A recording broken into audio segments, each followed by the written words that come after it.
দীঘায় জগন্নাথ ধাম তৈরি হচ্ছে।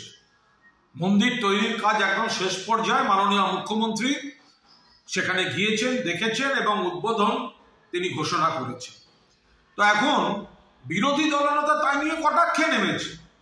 ভাবতে পারেন জগন্নাথ দেবের মন্দির সেটা তৈরি হচ্ছে, তাই নিয়ে কটাক্ষ।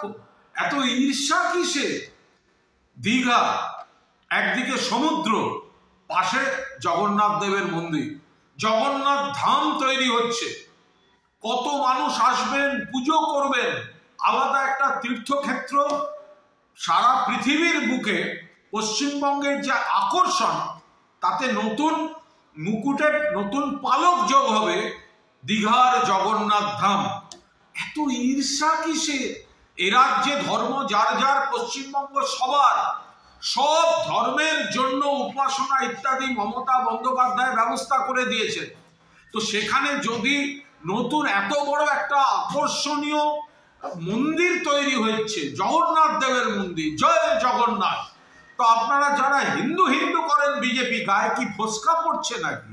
এখানে মুসলিম সম্প্রদায়ের যেগুলো দরকার মমতা বন্দ্যোপাধ্যায় করে দেন, খ্রিস্টানদের করে দেন, শিখদের করে দেন, সব ধর্মের করে দেন, হিন্দুদেরও করে দেন, এবং একটা আলাদা আকর্ষণের কেন্দ্রবিন্দু হচ্ছে।